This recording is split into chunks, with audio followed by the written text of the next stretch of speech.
বন্ধুরা, প্রফেসর বিদ্যা ব্যানার্জির এই পর্বে দেখা যায় রাজদীপ ফাগুনকে সিঁদুর পরাতে যাবে।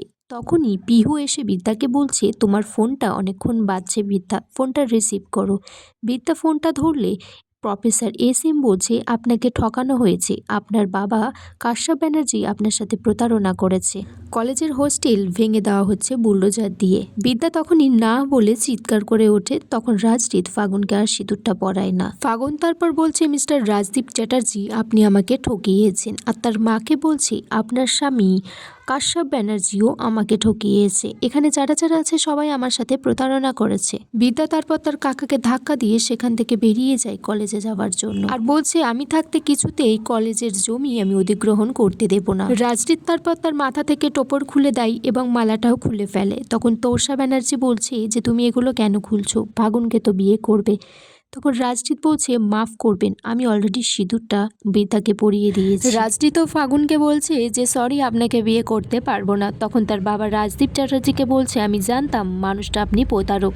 তখন রাজদীপ চ্যাটার্জি রাজদীপকে একটা থাপ্পড় মারে আর বলে যে, ওকে আটকাও, ওকে যেতে দেবে না।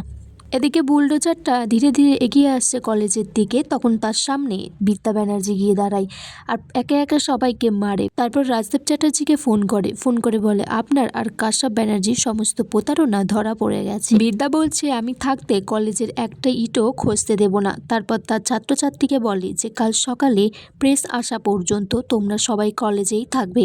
বিদ্যা তারপর প্রফেসর এস এম কে বলে যে, আমার বাবা আমাকে ঠকালো, প্রতারণা করলো, আপনি কলেজের সব স্টুডেন্টকে ডাকুন আর বলুন এই কলেজটাকে ঘিরে রাখতে। এই কলেজ তাদের, এই কলেজ আমাদের, এই কলেজে কোনো প্রতারক ধান্দাবাজদের জায়গা নেই। এদিকে ফাগুনের মা রাজদীপ চ্যাটার্জিকে বলছে, আপনার ছেলে তো এখান থেকে চলে গেল, চাইলে আটকাতে পারতাম, কিন্তু আমি আমার মেয়েকে কোনো যুদ্ধের ময়দানে পাঠাচ্ছি না, আমি আমার মেয়েকে সংসার করতে পাঠাচ্ছি।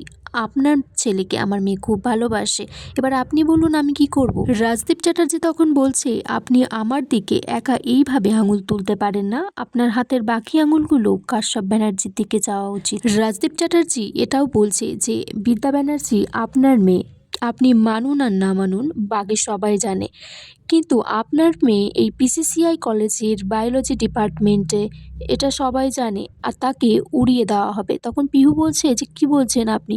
তখন রাজদীপ চ্যাটার্জি বলছে যে, হ্যাঁ, এটা 700 কোটি টাকার একটা ডিল, চ্যাটার্জি গ্রুপ ইন্ডাস্ট্রি আর পিসিসিআইয়ের এটা স্বপ্ন ছিল, বাধা হয়ে দাঁড়ালে বিদ্যাকে উড়িয়ে দেওয়া হবে। পিহু তারপর তোষা ব্যানার্জিকে বলছে যে, দিদি, তোমার এক মেয়েকে ভালো রাখার জন্য আর একটা মেয়েকে বিপদে ফেললে তোমার এই ছোট মেয়ে এ তো কখনোই সুখী হবেই না, তুমি সারা জীবন এই অপরাধীর বোঝা বয়ে বেড়াবে। সেখানে কাশ্যপ ব্যানার্জি এলে তোষা ব্যানার্জি তাকে বলছে, আজকে তোমার জন্য তোমার মেয়ে ফাগুনের এই অবস্থা, সমস্ত রিচুয়ালস হয়ে গেছে কিন্তু সিঁদুর দানটা হয়নি। ফাগুনও তখন খুব কান্নাকাটি করছে, বলছে, তুমি জানতে না যে বিদ্যার কাছে তুমি আজকে হেরে যাবে, তাই তো তুমি মুখ লুকিয়ে বসেছিলে, তুমি পালিয়ে গেছিলে। বলছে, আজকে সূর্যোদয়ের মধ্যে রাজদীপ যদি আমার মেয়ের মাথায় সিঁদুর না দেয় তার ফল কিন্তু খুব খারাপ হবে। আগামী পর্বে দেখা যায় বিদ্যা সবাইকে বলছে যে, প্রেস না আসা পর্যন্ত কেউ কলেজ থেকে বের হবে না। বিদ্যার বাবা বিদ্যাকে ফোন করে বলছে, আজকে আমি তোমার কাছে ভিক্ষে চাইছি, তুমি রাজদীপকে নিয়ে ফিরে এসো। বিদ্যা তখন বলছে যে, মিস্টার কাশ্যপ ব্যানার্জি, বাবা নামের কলঙ্ক তুমি। তখন রাজদীপ ফোনটা নিয়ে বলছে যে, আপনি ধরে নিন আপনার একটা মেয়ের বিয়ে হয়ে গেছে বিদ্যার। তখন বলছে যে, কার সাথে। তখন রাজদীপ বলছে যে, বিদ্যার সাথে আমার বিয়ে হয়ে গেছে, আমার মা তাকে বরণ